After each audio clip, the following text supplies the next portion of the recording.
Hello everyone, welcome to the Travel Coach, moving body, mind and spirit. My guest today was a professional pilot for 37 years, the last 27 as a management pilot at UPS. When he retired, he began writing his blog, playhard-havefun.com.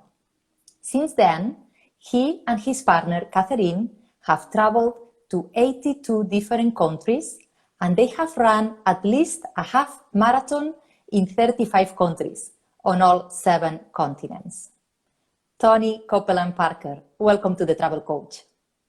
Thank you. I'm really looking forward to discussing traveling and exploring with you today.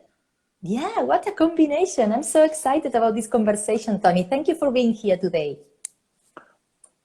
My pleasure. My first question, Tony, is about your relationship with travel growing up.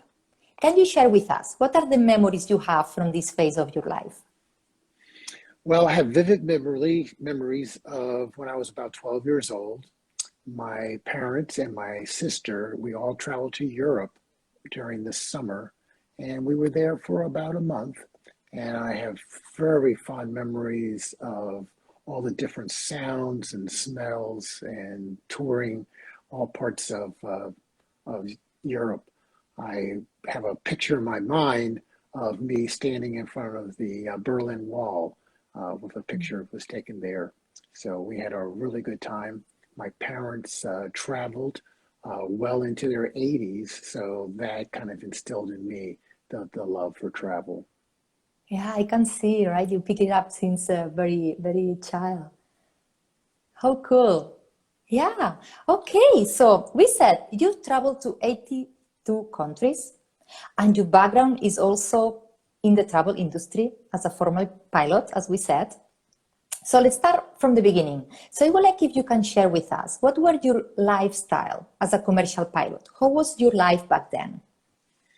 As a commercial pilot, I was also into management, so I would be able to fly when I want and then work in the office when I wanted. So I was able to actually, as a pilot, spend a lot of time with my kids as they were growing up, which was highly unusual for a pilot. But I did travel a lot, traveled in all parts of the world. And one of the things that I noticed that I did not like is that my employer was always saying, this is when you need to leave, and then this is when you need to come back, and what destination you're going to. So that was one of the things that was a downside to traveling as a pilot. So you didn't have this free choice or, deciding where you're going to go and for how long you're going to stay there. You were following a schedule, yeah? Right. And that's one of the things I love about our lifestyle now as travelers is that I get to pick where we're going, how long we're going to stay, and when we're going to go back. And actually, what we normally do is that we just go from place to place. We'll do a trip for about 30 days to 45 days. And then let's say, for example, if we're going to do a race in Amsterdam, we'll go over to Amsterdam. And then while we're in the area, we will also visit some other cities and countries and then come back to the United States. Yeah, I would like to go to explain me this because it's so exciting and, I cannot wait to hear all the details. But let me go back to that moment, right? When you were a former pilot, you didn't have this freedom that you wanted, like you have right now. And something happened, right? Something happened that was a transition that let you this thing happened that told you that you need to change something. Can you tell me more about this moment? Right. Back in 2014, unfortunately, I had to have open heart surgery. I found out that I had a leaky aortic valve, and so we had open heart surgery to replace that valve. And then also, right around the same time, I found out that my partner was diagnosed with early onset Alzheimer's. So we were trying to make a decision as to what we were going to do. Was I going to continue working? Was I going to leave her at home alone to fend for herself, or whether we were going to treat this as a team effort and go ahead? And I retired, she retired, we sold our home, and we decided to follow our passion, which was running. As you talked about, we've run at least a half marathon in 35 different countries. And we just went from race to race. We weren't planning on being nomads for 7 years now, but we just couldn't find the right place for us to live. And we just kept going from place to place, and we're still looking. You're still looking for a place to stay. But that's Right. amazing. That's amazing, Tony. So I suppose that decision was not easy. Tell me about the obstacles or the worries or, the fears that you had, and how did you overcome them? Well, being an endurance athlete and knowing that running was a passion for both me and Catherine, we realized that that was going to be a good fit for us. So there's always a race somewhere in the world. So one of the things we started doing is looking at races that were outside the United States. We had been outside the United States and done some races there, but we looked more into it. And the first race we ran was in Tokyo, Japan. And what we noticed is that the race organizers have a tendency, when they want to bring folks into their country, to show the best parts of their country and their city. So you get to tour the city by foot, 26.2 miles, 13.1 miles if you do a half marathon, and you get to see all the good sights. As a matter of fact, a couple of times, you're out there running, you go by a restaurant, you say, oh, this is really nice. I wonder what this would be like to have dinner here. And you go look at it Google Maps, and you come back in the evening, and you sit down and you have a nice meal at the restaurant that you ran by, several hours prior. And so we find that that was really good. The obstacles, the different countries, of course, you have how to get in, where to stay, all those type of things. But what we did was we found a company in Massachusetts called Marathon Tours and Travel. And what they do is they bring folks over, their clients over. For example, 3 weeks ago, we were in Berlin. They bring their clients over, and then they have a reception. So you get to socialize, and they give you a tour of the city, and then they take care of your hotels, and they do all the prep work for you. So it makes it a little bit easier for you to get around. That's great. It's another kind of tourism. Just you go and run Right, marathons and you see every country and you meet like-minded people and you make friends. right. Absolutely. And well, on that trip, there was probably a half a dozen to a dozen folks that we had been on trips with previously. So that's good. When did you decide that this would be your lifestyle? Was after this first marathon, or you sold your house, you were clear before even starting?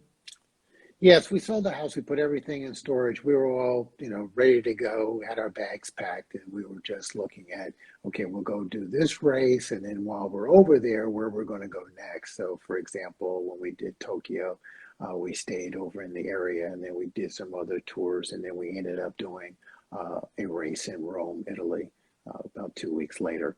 And that's how we would do things, like kind of like putting together a jigsaw puzzle. You know that this is where you want to go. This is a race you want to do. So you kind of figure out where you want to go next. And you just plan ahead from one marathon to the other one? Or is this agency that you told me that is organizing? Or how you make these decisions? What's going to be next? Well, what we do is we don't just do races. We do a lot of other types of touring. We do cruises. We go places and we might not even run at all because we're in between two races. But the country that we're going to visit is somewhere nearby where we're going. So we'll just stop off while we're recuperating from the one race and move on to the next one. So that's how it goes. But like I said, I did not plan on 7 years of being at this, but we're kind of like Goldilocks. We can't find the perfect place to live. So we just keep looking. It's a good And problem to it's have. right. And it's been running about an average of about 4 to 5 days that we'll stay somewhere and then we'll move on to somewhere else. We use Atlanta, Georgia as our hub of operations. We fly in and out on Delta Airlines and we stay mostly in Marriott hotels and then we rent Hertz cars if we need a car. So that's how we keep everything all consolidated in those three companies. Amazing. What's the place that you remember, city, country, or place that actually you remember closer to your heart for some special reason that was important for you? Oh, for some strange reason, I'm really attracted to Amsterdam. I love the diversity of the city, the tourists that come in and also the people that live there and are there. It's always very easy to get around. It's the transportation with the tram system and their train system. It's just effortless. And we like to do a lot of long walks. So following the canals, you can kind of end up in strange places, but and also you get to see a lot of different things that you wouldn't see in other places in the world. Yes, beautiful Amsterdam, absolutely. So, how has becoming a nomad, running marathons from all over the world, different places around the world, how this has made a difference in your life? Well, what we did was because of Catherine's early onset Alzheimer's, I kind of wanted to do something that would be good for her. So doing some research about the disease, I've come to find out that exercise is really good. Intensive exercise is very good for folks with that ailment. So we combine our travels with making sure we get up plenty of exercise in. We're not going to run a race. We're at least probably going to walk, 4 to 6 miles to tour. Also, socializing is really good for folks with Alzheimer's. So we do a lot of tours when we go to a city. We'll go on a tour, go on a cruise. There's always tours there, so we get to socialize with other folks. And then they say that seeing new and exciting things goes into long-term memory, which is not initially affected by folks with Alzheimer's. So she might get frustrated with something else that's going on with her life, but then she can remember, what we saw that day, and it kind of brings some joy to her. We also try to find a botanical garden or some park in the area because they also say that it's very good for folks with Alzheimer's to see something of beauty, the wildlife, the flowers, trees, and things of this nature. So we kind of combine it all. Also, one of the things that they have done some research on is the fact that you need to get a really good night's sleep. The brain goes through a nice, good wash cycle. Fluids is put into the brain while you get into the deep sleep. So by doing a lot of tours, by doing a lot of running, she's in a good condition to get a good night's sleep. So that helps out a lot. So we combined our lifestyle with what's helpful for her. So you can see the improvements on Yes, her. yeah, yes. Nobody knows, what the progression is going to be with the disease. Some days are better than other days, but I can definitely, after a race and having a good meal and a good night's sleep, I can definitely see the improvements on her. That's fantastic. And I know, Tony, you wrote a book about it, Running All Over the World, or Race Against Early Onset Alzheimer's. Tell us about the book. Why did you write it in the first place? Well, one of the things that I love to do is inspire others. And what I saw was that we were taking kind of a counterintuitive look at the disease of Alzheimer's. And I wanted to document that and also wanted to share the memories, have something that documented our memories and so that we can review it, as time goes on and then keep track of where we were, the details of it. And I was writing to the blog that you mentioned. I actually moved everything over to a new blog, which is called Running with Cat. That's my pet name for Catherine, runningwithcat.com. And I still write to it and I keep track of where we're going. And when we get back, I usually write the 30 days or 45 days that we were away. Matter of fact, we just came back, like I said, from Berlin and Scotland. And I talked about that experience and the races there. That's fantastic. And you can, collect all these memories and all this information that you've done your research and share it with other people that can also benefit from this. Right, and that's the the really good thing about it.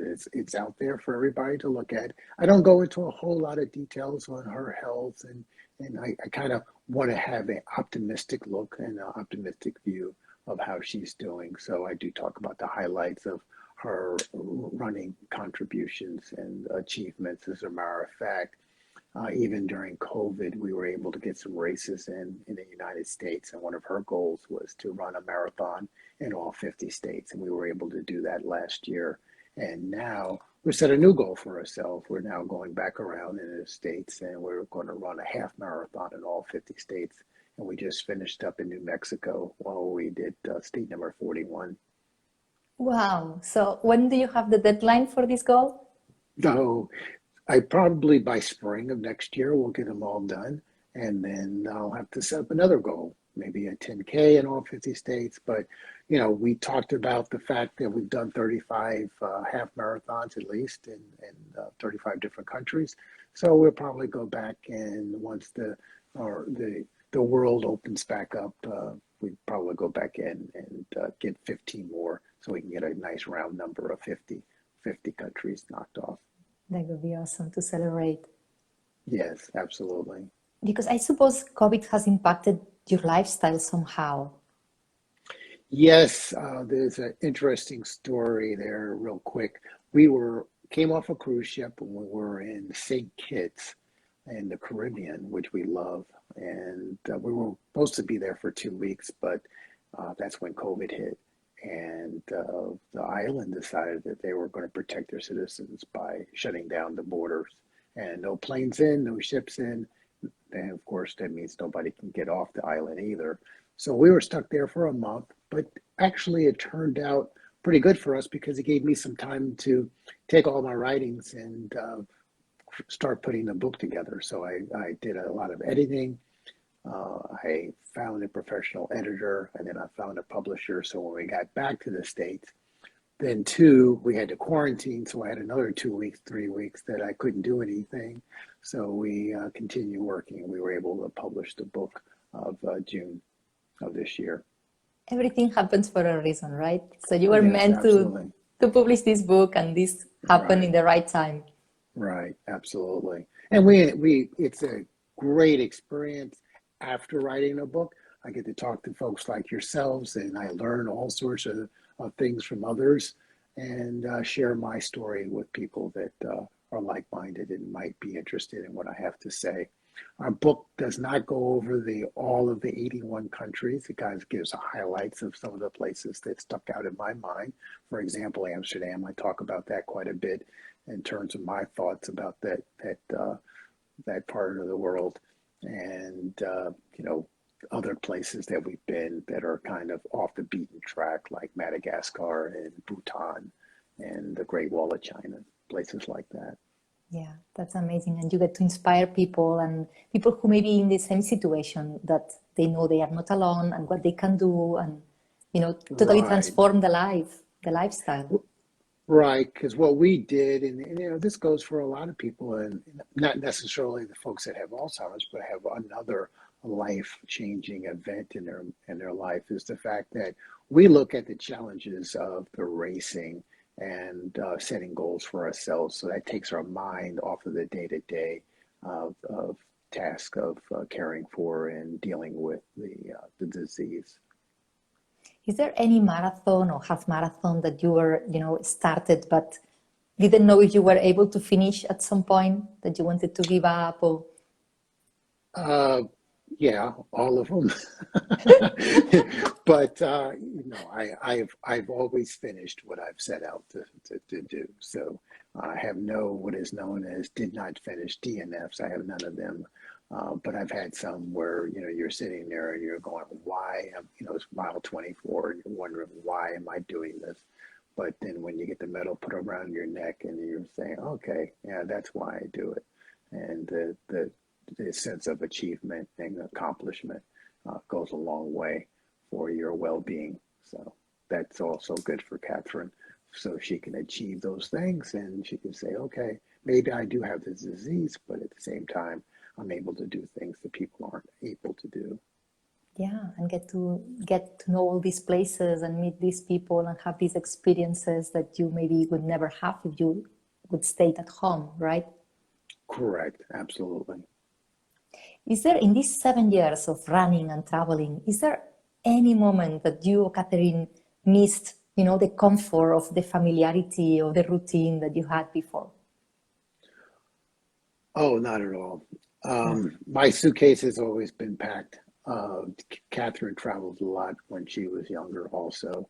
Uh, Being able to visit someplace new, see someplace new, experiencing someplace new. And then there's another part of it that's not talked about that much, but it's the fact that, people talk about their possessions and Mm. things that they have at home, and they, their comfy chair, and they're, having the same cup of coffee sitting by the fire or whatever. But for us, um, the experiences are more important than the actual possessions. And then the fact that people talk about, their friends, and how, they would miss their friends if they went on a road like this. But we have friends all over the world. We can basically drop in just about anywhere, and within an hour drive, there's someone that we know that we've connected with, either by running or by traveling or cruising. And we just did a 21-day excursion out to the West Coast. And during that period of time, we saw, you know, a dozen folks that we had met previously. Yeah, because you get to repeat people. Have you ever met other couples that are doing the same, like running and being nomads? No. No. No, it's funny because everybody, hears the story. Oh, that sounds great. You're living the dream, and all that. And then I mentioned a couple of things, which is that, you're not going to have your comfy chair, and you're not going to have your friends that you play bridge with or golf with on a regular basis. And Catherine and I are together 24/7. Wherever she goes, I go. Wherever I go, she goes. So they look at me and go, "Oh, no, that's not going to work out. I need my time alone." Yeah, because it takes courage to just change, your lifestyle and what you said, the attach of these physical things that we have and this comfort we Right, have. right, absolutely. Not everybody is going to be willing to do that for freedom. Well, you tell me, what's the best thing you get from that? Oh, it's the satisfaction of knowing that you were able to accomplish things that you set out for. As I mentioned, I was a manager before, also a pilot, so I love managing. I would manage the cockpit. I would manage groups of folks working on different projects. So being able to manage where we're going to go from place to place, what restaurant we're going to go to, what's the best hotel to stay at, how are we going to get there. There's all sorts of different pieces, though, that puzzle that you put it together, and I'm putting it together on a regular basis. Right now I'm working on what we're going to do at the beginning of the year, and when the races are going to start back up in March, and what race we want to do, and then when we're going to get to the last 9 states, and then what's the next goal. So my mind is always going, and it's always working on what I love to do. That's great. If somebody, Tony, is listening now and is thinking about doing something similar, what piece of advice, imagine this person is in doubt and does not know what to do. What would be your piece of advice? If you get to do this again, maybe yourself, what would you do differently? Or Oh, I don't think I would do anything differently. Oh, well, one thing I would do differently is I would realize I don't need to carry as much stuff around with us.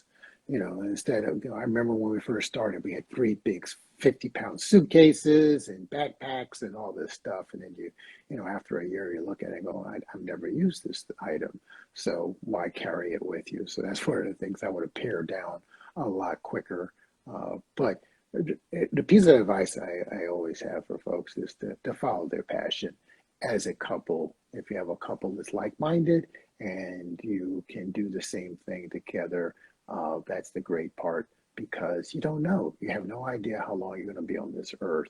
So there's no sense in wasting away the time when you say, well, maybe, next year we'll go take this trip, or next year we'll go do that. What's your passion?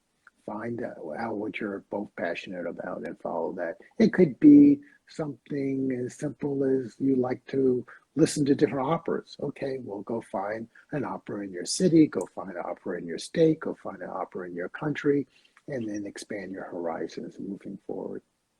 That's a great piece of advice. Definitely. Thank you, Tony. You know, Tony, that I love collecting hidden gems from all around the world. So I want to ask Mm. you if you can share with us from the, I don't know what you call home, but whatever is home for you, can you share what would be a must for people to visit if they go there? Well, my hidden gem is a little bit different than what you're getting at, but I think I was going to go ahead and share this with your guest. For me, being a pilot and being African American, I grew up in an industry that our percentages of folks that were pilots were very, very small. So I had a tendency to be around folks that did not look like me, did not have the same experiences that I did growing up. Then when I went out and I started traveling, as we are, I found that the same thing was happening. It was not a lot of people that looked like me that were out there doing what we do in terms of going out and visiting different countries and running marathons and doing things of that nature. Like I said, we picked Atlanta, Georgia as our hub of operations. And one of the things I love about Atlanta, Georgia is that I can walk out the door and everywhere there are people that look like me and enjoy doing the things that I enjoy doing. So that's that's the hidden gem of Atlanta, Georgia, is the fact that there's a lot of diversity, and at the same time, there's a lot of folks that I can associate with and be feel comfortable around. For a person who's visited so many countries and diversity, that means a lot. Yes, it does. Absolutely. It's a good place to come back home. You feel at home when you come back to Atlanta, Georgia. That's good, a good feeling. Tony, for people who want to contact you, that maybe want to, I don't know, purchase a copy of your book or just reach out if they have any questions or they want, have any feedback or question for you, what's the best place, how they can contact you? Running with Cat, that's CAT.com. That's the blog that I write to. Also, there's a connect page there. You can go there. You can just subscribe, and the information will come to me, and we can connect that way. I do Facebook and all that, but I would say that Running with Cat, go to that blog site would be the best place to go. The book is available everywhere. I have it set up so that you can go to Amazon, you can go to Barnes and Noble, you can go to iTunes. I also did a hard copy, a soft copy, a ebook of it, and also my favorite is the audio book. I listen to a lot of audio books, so being able for Catherine and I to be traveling somewhere in a car and pop in a chapter or two and listen to, where we were, it just brings smiles to both of our faces. And it will bring smiles to yours also when you listen to me describe how we're trying to get around in Venice or wherever that we were. And when you go to Running with Cat, the first page that'll come up, you can actually buy a copy of the book right there. You can select either a hard copy or a soft copy. And what happens there, I get the email, I come through Atlanta, I have some books here, I have a little machine that prints off the label, I do an autograph of it, and I send it out. As a matter of fact, I signed some just recently, right before we got on, and I'll be sending them out. So that's a good place to go. That sounds very professional. And I was wondering, did you record yourself the audiobook? Yes. Oh, wow. No, I did not. I found a professional. I decided because what happened was, we're traveling to a lot of different countries and a lot of different languages, and the interpretations and all. So it was a lot easier for the gentleman that was a professional to do it, and he did a fabulous job. I'm really glad. Good. Tony, it's been a pleasure to have you on board the Travel Coach today. It's been fabulous. This is actually my first time doing an Instagram live. I did a Facebook live a couple of weeks ago, and I really enjoy the questions that people ask me about our travels.